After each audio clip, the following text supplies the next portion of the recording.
I'm Dr. Richard Powell. I'm a senior fellow at the U of A Tech Park, and I want to tell you about the Solar Zone, which is the largest facility of its kind in the country for demonstrating, testing, and evaluating new types of solar energy technology.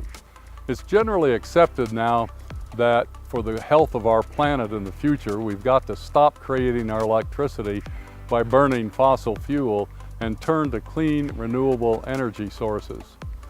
Here in southern Arizona, the sun shines over 85% of the time, so it makes sense to turn to solar energy. This map from the National Renewable Energy Laboratory shows the amount of solar radiation hitting this country in 1 month. And you can see the orange band in the southwest part of the country where by far the most solar radiation hits. It covers almost the entire state of Arizona. The black rectangle shows the amount of land with today's technology it would take to generate 3 terawatts of power, which is what the Department of Energy estimates this country will need in the middle of the century. So the state of Arizona, with its abundant sunshine and all the land available for development, could in fact power the entire United States. Certainly we should become a major power producing state, and that will be a big driver for our economy. So if that's true, why hasn't solar energy taken off the way it should in Arizona? Well, one reason is we still need to do a lot of research and development on what the best technique is for generating power from the sun. The technique of photovoltaics is probably the best technique because it uses very little water, and that's important here in the desert.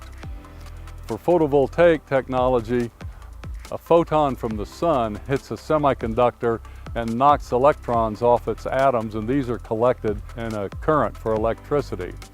The research in this area is to try to do this more efficiently and less expensively.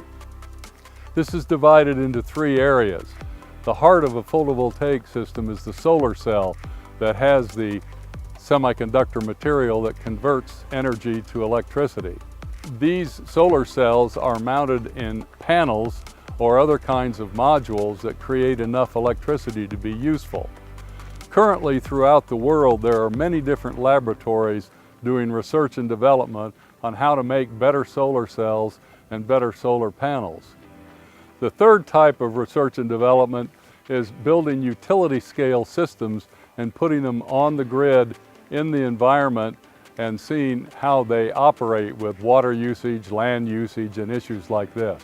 Very few systems in the world are doing this, and that's what we do at the Solar Zone.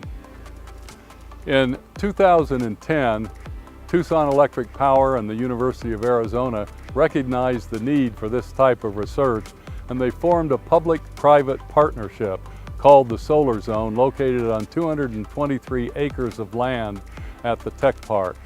It has a capacity of 25 megawatts that TEP buys and puts on the grid. This makes it the largest facility of its kind in the country.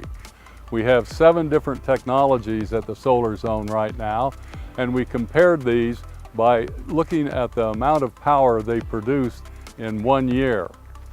One of these technologies is based on single crystal silicon solar cells mounted on flat panel displays with a fixed mounting. And we use this as a benchmark because this is what the great majority of solar power that's produced today uses. This is shown in the center of this graph that shows power produced per acre in this year and power produced per panel. The center dot is the benchmark figure. We compared against this a technology using amorphous thin film silicon solar cells and found that it produced about half the amount of power per panel, but 98% of benchmark per acre. We looked at another technology with a single axis tracker and found that it was about 30% higher than benchmark, both per panel and per acre. Then we looked at a system that had the single axis tracker, but in addition special panels that have much higher density of solar cells in them, and this produced almost twice the benchmark power. We have a very special technology that have gigantic panels with triple junction solar cells and Fresnel lens concentrators on top of each one on a double axis tracker. And we found that this system produced almost 2 orders of magnitude more power per panel, but because of shading effects you could get only a very few number of panels per acre, so it was less than half the total power production per acre as benchmark. The final system that we have wasn't operating when we did this analysis, and it's quite different. It's made up of large mirrors that focus the sun to 1,000 suns onto triple junction cells on a dual axis tracker. The first unit of this kind is up and working and works very efficiently, but we have to wait till we have the entire system up before we do a comparison. This is the type of information that we're getting at the solar zone. And one thing we've learned is that there are timing issues with solar energy. On the short time scale, environmental changes like clouds coming over can cause solar energy to have intermittencies. And of course, power companies can't send intermittent power to their customers. On a different time scale, solar power produces most of its energy in the middle of the day. The power customers have the biggest demand in early evening. And then third, the sun doesn't shine at night, and if we want to rely solely on solar energy, we have to figure out how to produce the energy we need when the sun's not shining. The answer to these issues is energy storage. Instead of putting the solar power we create directly on the grid, we can store it and bring it out smoothly when we need it. So the Tech Park Solar Zone is being expanded to a new 29 acres of land dedicated to energy storage technologies.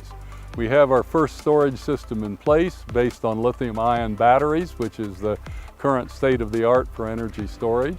And we're negotiating with 4 companies to put different kinds of storage technologies on site to compare them with lithium-ion in terms of their cost, their efficiency, their safety, their number of cycles, their cycle depth, cycle speed, and try to see what is the best storage mechanism.